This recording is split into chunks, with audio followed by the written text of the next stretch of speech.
Assalamualaikum warahmatullahi wabarakatuh. Selamat pagi anak-anak kelas 9 A, B, C, D, dan E. Mudah-mudahan selalu semangat dalam melaksanakan kegiatan belajar di rumah. Kita lanjutkan materi berikutnya. Ini sudah mulai masuk ke materi fisika. Sudah agak sulit kalau kalian tidak betul-betul memperhatikan dari awal, mungkin nanti akan kesulitan untuk materi-materi berikutnya karena akan berkesinambungan antara bab yang pertama fisika, nanti bab dan bab yang kedua. Pada pertemuan sebelumnya kalian sudah mendapatkan materi biologi dari reproduksi manusia, reproduksi tumbuhan, reproduksi hewan, dan juga terakhir kemarin adalah adaptasi. Sebetulnya masih ada satu materi biologi yaitu tentang pewarisan sifat. Tapi karena ini sudah masuk bulan Oktober, maka saya prioritaskan dulu untuk masuk ke materi fisika. Oke, kita mulai saja, yaitu tentang listrik statis. Oke, lanjut. Listrik statis. Jadi mungkin kalian sudah mengenal istilah listrik. Mungkin di dalam kehidupan sehari-hari kalian sudah bersinggungan atau melihat secara langsung itu listrik. Jadi listrik itu sebetulnya berasal dari istilah electricity, elektron. Mungkin akan saya jelaskan lebih lanjut. Jadi pada dasarnya listrik itu dibedakan menjadi dua. Ada listrik statis dan listrik dinamis. Untuk ini kita akan membahas tentang listrik statis. Apa itu listrik statis? Listrik statis itu adalah listrik yang diam atau listrik yang tidak mengalir. Kalau listrik dinamis berarti listrik yang mengalir. Nah, listrik statis atau listrik yang tidak mengalir ini bisa dikatakan juga listrik yang diam untuk sementara waktu pada suatu benda. Nah, untuk mengenal lebih jauh tentang listrik statis, mungkin di SD kalian sudah pernah dikenalkan oleh guru SD kalian dengan menggunakan uji coba atau peraga, yaitu penggaris plastik atau mika yang digosokkan dengan rambut, yang digosok dengan rambut yang kering. Ketika didekatkan dengan serpian kertas, nanti penggaris itu akan menarik kertas tersebut. Jadi sebelum digosok itu tidak bisa menarik kertas, setelah digosok bisa menarik kertas. Kenapa bisa terjadi seperti itu? Kita harus belajar dulu atau kita harus tahu dulu konsep tentang atom.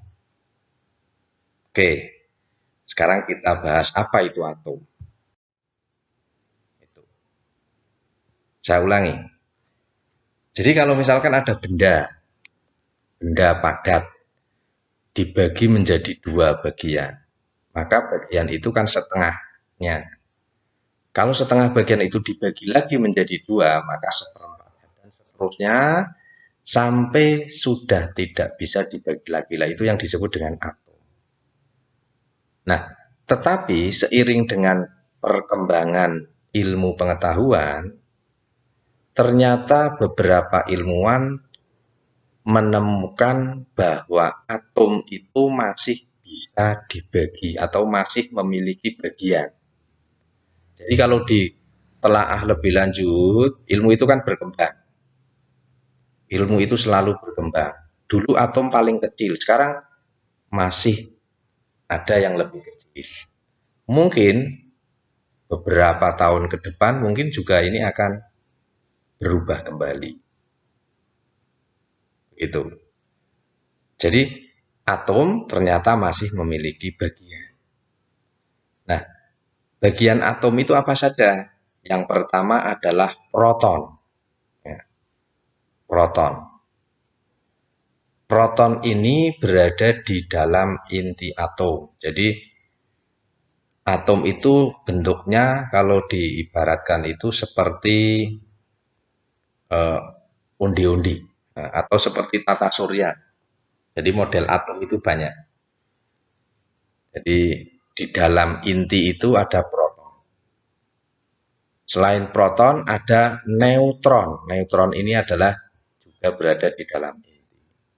Dan yang ketiga yang berada di kulit ini disebut dengan elektron. Elektron. Nah, proton ini bermuatan positif, neutron tidak bermuatan, elektron bermuatan negatif. Nah, istilah listrik itu dari kata elektron ini. Oke, kita lanjut.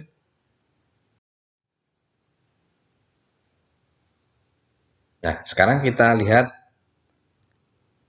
susunan partikel set. Tadi saya jelaskan bahwa atom itu merupakan bagian terkecil dari suatu set. Atom itu memiliki bagian proton, elektron, dan neutron. Proton bermuatan positif, elektron negatif, neutron netral atau tidak bermuatan. Proton dan elektron ini berada di dalam inti atom. Proton dan neutron ini berada di dalam inti atom. Sedangkan elektron ini berada di kulit atom. Elektron ini bergerak mengelilingi inti atom. Nah, teori atom mengatakan bahwa proton bermuatan positif, elektron negatif, neutron netral. Proton dan neutron membentuk inti atom, sedangkan elektron berada di kulit atom mengelilingi inti atom. Nah, elektron dalam mengelilingi inti atom ini tidak satu lintasan. Jadi ada atom yang memiliki jumlah elektron banyak, itu lintasannya ya banyak, seperti sistem tata surya. Ada yang dekat, ada yang jauh. Semakin jauh dari inti, maka energinya semakin kecil. Nah, sekarang kapan atom dikatakan netral atau tidak bermuatan? Atom dikatakan netral jika jumlah proton sama dengan jumlah elektron. Sedangkan atom bermuatan positif jika atom kekurangan elektron.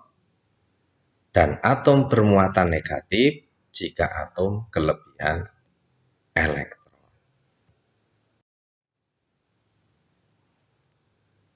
Sekarang kita masuk ke model atom. Atom hidrogen. Atom hidrogen ini memiliki satu proton dan satu elektron. Tidak memiliki neutron. Atom helium. Atom helium itu memiliki dua neutron, dua proton, dan dua elektron. Paham ya? Kita ulangi. Berapakah jumlah proton pada atom helium di atas? Jumlah protonnya ada 2. Apakah atom helium di atas bermuatan listrik? Bermuatan listrik apa tidak? Tidak. Karena jumlah proton sama dengan jumlah elektron. Jadi netral. Sekarang litium. Jumlah protonnya berapa? 3, betul. Elektron 3. Neutron 3. Berarti atom ini juga tidak bermuatan atau netral. Suatu atom yang netral bisa menjadi bermuatan listrik apabila kelebihan atau kekurangan elektron. Saya ulangi. Suatu atom netral bisa menjadi bermuatan listrik jika kekurangan atau kelebihan elektron.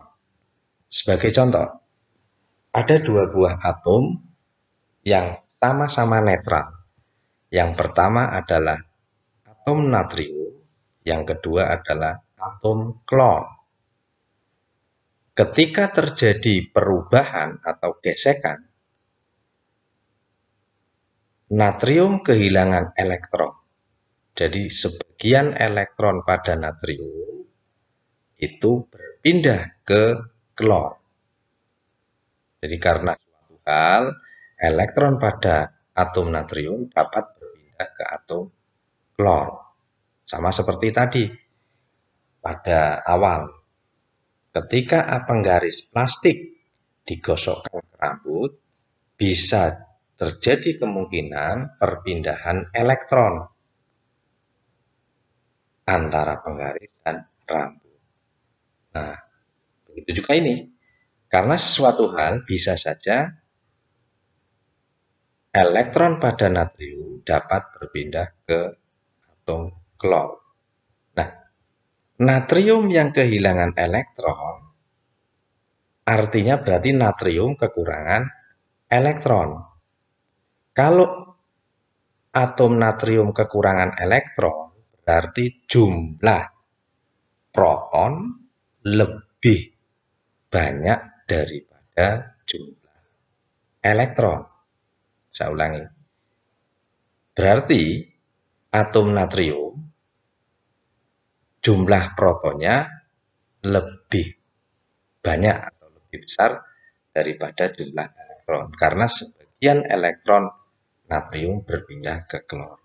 Nah, atom yang kehilangan elektron atau kekurangan elektron akan menjadi bermuatan positif.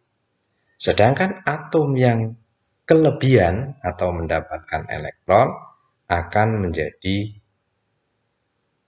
bermuatan negatif. Jadi kesimpulannya, atom netral dapat menjadi bermuatan listrik jika mendapatkan atau kehilangan elektron. Oke, itu kesimpulannya ya. Bila mana sebuah atom netral dapat menjadi bermuatan listrik? Betul. Jika atom tersebut kehilangan atau mendapatkan elektron. Ada berapa jenis muatan listrik? Ada dua, yaitu muatan positif dan muatan negatif. Bila atom kehilangan elektron, maka atom tersebut akan kekurangan elektron dan menjadi bermuatan listrik. Karena kekurangan elektron berarti positif. Bila atom menerima elektron, maka atom tersebut akan kelebihan elektron. Karena kelebihan elektron, maka negatif. Itu mengenai muatan listrik. Sekarang kita masuk konsep awal tadi. Penggaris plastik yang digosok dengan rambut atau misalkan digosok dengan kain wol akan dapat menarik serpian kertas atau bulu ayam. Bagaimana ini terjadi? Tadi dikatakan ketika plastik digosokkan ke rambut, maka akan terjadi perpindahan elektron dari rambut menuju ke penggaris plastik. Saya ulangi. Ketika penggaris digosokkan dengan rambut atau kain wol, maka sebagian elektron pada rambut atau kain wol akan berpindah ke penggaris plastik. Karena penggaris plastik ini mendapatkan elektron, maka penggaris plastik menjadi bermuatan negatif. Paham? Jadi, penggaris plastik menjadi bermuatan negatif karena mendapatkan elektron dari wall. Sebaliknya, wall karena kehilangan elektron menuju penggaris plastik, maka wall akan menjadi bermuatan listrik positif.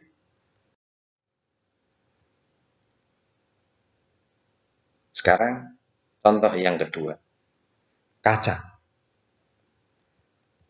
Kaca bisa menjadi bermuatan listrik jika digosokkan dengan kain sutra. Bagaimana perpindahannya? Ketika kaca digosokkan dengan kain sutra, maka sebagian elektron pada kaca akan berpindah ke kain sutra. Sehingga kaca akan menjadi bermuatan listrik positif. Dan kain sutra akan menjadi bermuatan listrik negatif. Saya ulangi.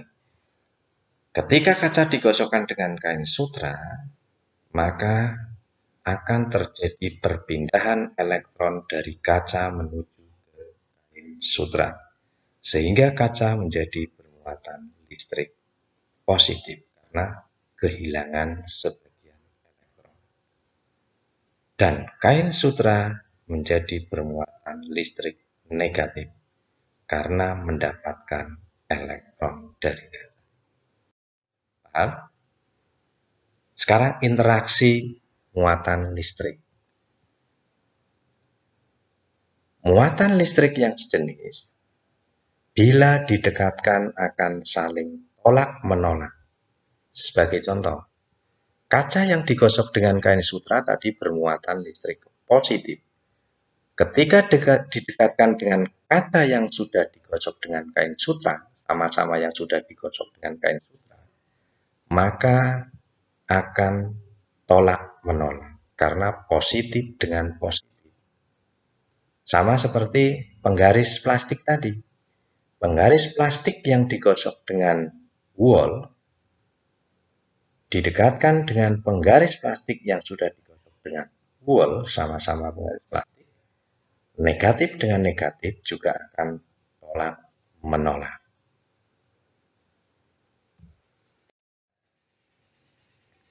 Ketika muatannya tidak sejenis, akan saling tarik-menarik. Sebagai contoh, plastik yang digosok dengan wol didekatkan dengan kaca yang sudah digosok dengan kain sutra, maka akan menjadi bermuatan listrik. Maka akan saling tarik-menarik. Kenapa? Karena muatannya berbeda jenis atau tidak jenis. Plastik negatif, kaca positif. Sekarang kita lanjut medan listrik. Apa itu medan listrik? Medan listrik adalah ruang di sekitar muatan listrik yang masih dipengaruhi oleh gaya listrik. Sebagai contoh, misalkan kita memiliki muatan Q besar. Kemudian kita meletakkan muatan uji Q kecil. Kalau kita letakkan di sini, masih ditolak atau masih mendapatkan gaya listrik, maka dikatakan ini masih berada dalam medan listrik. Jadi tadi kan listrik, interaksi listrik itu kan ada tolak-menolak, ada tarik-menarik. Interaksi. Jadi bisa saja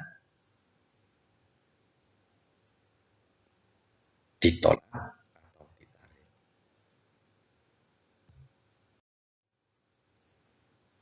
Sekarang garis gaya listrik.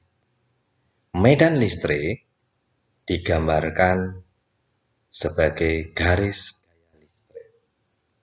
Garis gaya listrik itu digambarkan jika positif ini keluar anak panahnya, jika negatif masuk.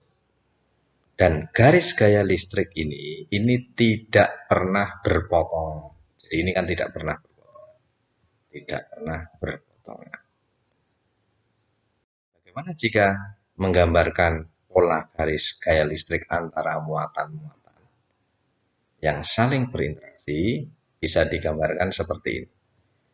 Jadi antara positif dan negatif ini kan tarik-menarik. Berarti anak panahnya terhubung. Negatif dengan negatif, tolak-menolak. Berarti anak panahnya tolak-menolak, tidak terhubung. Tetapi anak panahnya masuk menuju muatan negatif. Positif dengan positif juga tolak-menolak. Tetapi yang membedakan adalah anak panahnya keluar. Kalau ini masuk, kalau ini keluar. Sedangkan bagaimana jika plat besi, ini misalkan plat besi antara positif dan negatif, berarti tarik-menarik. Itu adalah pola garis gaya listrik. Mungkin materi kali ini cukup sekian, sudah 20 menit. Dipahami, nanti minggu depan akan saya ujikan dengan menggunakan Google Formulir. Soalnya pilihan ganda dan isi. Dari evaluasi kemarin masih banyak yang belum mengerjakan dan masih banyak yang nilainya jelek. Karena dalam menjawab tidak memahami petunjuk penulisan. Makanya diperhatikan dalam menjawab, ada petunjuknya. Sekian, sampai jumpa pada pertemuan berikutnya. Assalamualaikum warahmatullahi wabarakatuh.